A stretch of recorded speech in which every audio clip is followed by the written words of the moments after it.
Syphilis syphilis চেনার উপায়। আমরা অনেকেই সিফিলিস রোগের নাম শুনছি অথবা শুনে থাকি।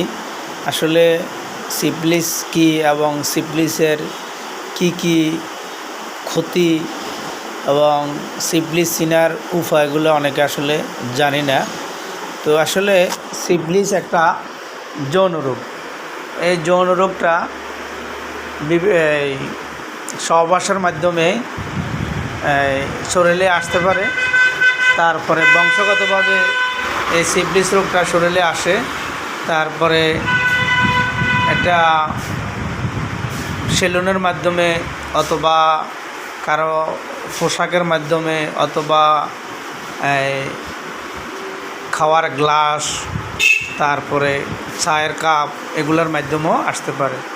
তো যেটা সহবাসের মাধ্যমে এই রোগটা কিভাবে আসে, যদি স্বামীর সিফিলিস রোগ থাকে তাহলে স্ত্রীর শরীরে এই সিফিলিস রোগ আসবে, অথবা স্ত্রীর শরীরে যদি এই সিফিলিস রোগটা থাকে তাহলে স্বামীর শরীরেও এই রোগটা আসবে। আর এটা যখন স্বামী স্ত্রী সহবাসের মাধ্যমে যে এই সিফিলিস রোগটা আসে, অথবা পতিতালয়ের মেলামেশার মাধ্যমে যে সিফিলিস রোগটা আসে, সেটার উপসর্গ হলো পুরুষের ক্ষেত্রে পুরুষের লিঙ্গে পুষ্কুটি দেখা দিবে এবং এটা পরবর্তীতে ক্ষত সৃষ্টি হবে এবং চুলকাবে, ব্যথা বেদনা করবে।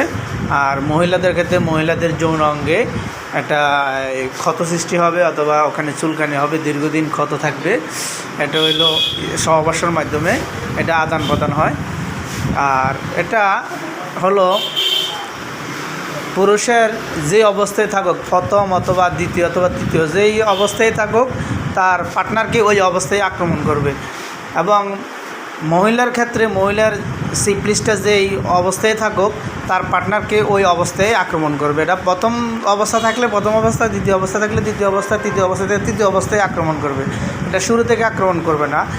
আর যখন আমরা এই সিফিলিস রোগটাকে অপচিকিৎসার মাধ্যমে চিকিৎসা করা হয়, তখন তার শরীরেই বাগি দেখা দেয়। এই যে আমরা শরীরে বাগি হয়, ফোঁড়া হয়, বাগি দেখা দেয়। আবার যখন আমরা বাগি দেখা দেয়, বাগিটাকে যখন আমরা সঠিকভাবে চিকিৎসা করে এটাকে পাকাইয়ে পুষ বাইর করে দেই, তখন সঠিক চিকিৎসার মাধ্যমে হোমিওপ্যাথি চিকিৎসার মাধ্যমে যদি চিকিৎসা করা হয়, তখন দেখা গেছে ওই রোগ থেকে মুক্তি পাওয়া যায়। আবার অনেকে দেখা গেছে কি এই বাগিটাকে না পাকাইয়ে ওটাকে আবার অপচিকিৎসার মাধ্যমে এটাকে আবার বসায় দেয়, তখন দেখা গেছে তার শরীরে দীর্ঘদিন তার শরীরের হার্ট, কিডনি, লিভার, ফুসফুস এগুলোর মধ্যে যেটাতে পছন্দ হয় ওই গ্রন্থির মধ্যে এই সিফিলিসটা আক্রমণ করে এবং দীর্ঘমেয়াদী রোগের সৃষ্টি করে। আর দেখা গেছে কি এই যে গ্লাস, তারপরে এই চায়ের কাপ, তার জামা কাপড়, এগুলো হলে যদি কোনো সিফিলিস রোগীর ক্ষত থেকে যদি কোনো জীবাণু জামা কাপড়ের মাধ্যমে অন্যজনে ব্যবহার করে, ওটাও আসতে পারে।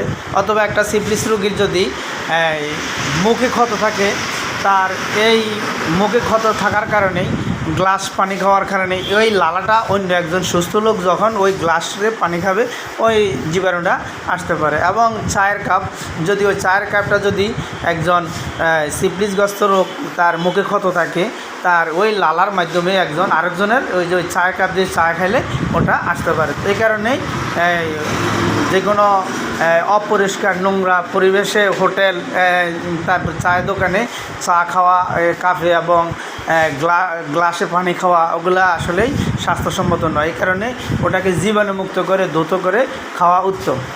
আর এইটার যে মুখে অনেকের গলায় দীর্ঘমেয়াদী ক্ষত থাকে, ওটাও একটা সিফিলিসের লক্ষণ। আর যে মানুষের অস্থি ক্ষয়, আমরা আমাদের হাতের নখ, তারপরে পায়ের নখ, তারপরে দাঁত, শরীরের যে অস্থিগুলো আছে, যে আমাদের মাজার হাড়, হাঁটুর হাড় বিভিন্ন যে ক্ষয় হয়। আসলে অনেকে বলে যে অ্যালোপ্যাথিক মাধ্যমে, অনেকে বলে যে ক্যালসিয়ামের অভাবে। আসলে আমরা তো সবাই মাছ মাংস কম বেশ সবাই খাই, আমাদের শরীরে ক্যালসিয়াম আসে, কিন্তু আমাদের হোমিও মতে সিপ্লিস মায়াজম, এই মায়াজমের এই সিপ্লিসের কারণে আমাদের ক্ষয়প্রাপ্তি হয়, আমাদের অনেকের যে চুল পড়ে যায়, এটাও কিন্তু সিপ্লিস মায়াজমের একটা অন্তর্ভুক্ত রোগ। এবং ক্ষয়প্রাপ্ত যে হাড় ক্ষয় এবং হাত পা নখ ক্ষয়, দাঁত ক্ষয়, এগুলা সিপ্লিস মায়াজমেরই একটা অন্তর্ভুক্ত রোগ। আর বংশগত, যদি পিতামাতার শরীরেই সিপ্লিস মায়াজম থাকে, তখন তার সন্তান, তার যেই উরুজার সন্তান ওই সিপ্লিস মায়াজম নিয়ে জন্মগ্রহণ করবে। এবং পিতার যে অবস্থায় থাকুক, পিতার ফার্স্ট সেকেন্ড থার্ড যে অবস্থায় থাকুক, ওই সিপ্লিস মায়াজমটা ওই অবস্থায় তার সন্তান পাবে। পিতার যদি সুপ্ত অবস্থা থাকে, সেলেরও সুপ্ত অবস্থা, পিতার যদি বিকশিত থাকে, প্রকাশিত থাকে, ওই প্রকাশিত অবস্থায় তার সন্তান সিপ্লিস নিয়ে জন্মগ্রহণ করবে। এই কারণে আমরা আসলেই যে সিপ্লিস, আমরা এগুলা সচেতন না হই। আমরা যে সেলুনের, আমরা অনেকে কী করি, বাচ্চাদেরকে সেলুনে নেই, সেলুনে চুল কাটাই। আসলে আমরা সেলুন, তারা অনেক লোভী, তারা 2 টাকার একটা ব্লেড অথবা 3 টাকার একটা ব্লেড দিয়ে 6 জন 5 জন বাচ্চাদেরকে চুলে খত কামায়। অনেক সময় অজুহাত বলে নতুন ব্লেড দিলে বাচ্চার ছামা কাটা যাবে। আসলে এটা হলো তাদের লোভের কারণে। আমরা আসলে আমাদের অজান্তে তারা পুরান ব্লেড দিয়া একজনের ব্লেড আরেকজনকে, বাচ্চাদেরকে চুল কাটার পরে খত কামায়। এগুলো আসলে এদের মাধ্যমে সিপ্লিস এবং ঘনরিয়ার যে জীবাণুটা আদান প্রদান হয়ে যায়। তো আমরা দেখা গেছে বাচ্চাদেরকে সেলুনে নেওয়ার সময় খুর এবং ব্লেড, এগুলা খুরটাকে জীবাণুমুক্ত করা এবং ব্লেডটাকে আমরা নতুন ব্লেডের মাধ্যমে তার খত কামানো, এটা করতে হবে। তাইলে আমাদের শরীরে যে সিপ্লিসের যে ঘনরিয়ার যে জীবাণুগুলো, এগুলা থেকে আমরা মুক্তি পাবো। তো এখন আমরা আমাদের শরীরের যে বড় বড় গ্রন্থিগুলো আছে, হার্ট, কিডনি, লিভার, ফুসফুস, কিডনি, এগুলো আসলেই যখন সিপ্লিস আক্রমণ করে, ঘনরিয়া আক্রমণ করে, এগুলোকে আমরা সঠিক চিকিৎসার মাধ্যমে, হোমিওপ্যাথি সঠিক চিকিৎসার মাধ্যমে চিকিৎসা করতে হবে। যখন একটা লোক সিপ্লিস আক্রান্ত হয় বিবাহিত, তখন আর একজনের চিকিৎসা করলেই এই রোগ ভালো হওয়ার কোনো সম্ভাবনা নাই, এটাকে চিকিৎসা করতে হবে 2 জনকেই। এখন দেখা গেছে একজনের উপসর্গ দেখা গেছে, আরেকজনের দেখা দেয় নাই। আসলে যার শরীরের রোগ প্রতিরোধ ক্ষমতা ভালো, তার উপসর্গ হয়তো দেখা দেয় না। যার রোগ প্রতিরোধ ক্ষমতাটা কম, তার জীবনী শক্তিটা কম, তারটা হয়তো দেখা দিয়েছে। এই কারণেই বিবাহিত হলেই সিপ্লিস রোগ উভয়কে চিকিৎসা করতে হবে। আর অবিবাহিত হলে তাকে অবশ্যই চিকিৎসা করার পরে বিয়ে করাটা উত্তম।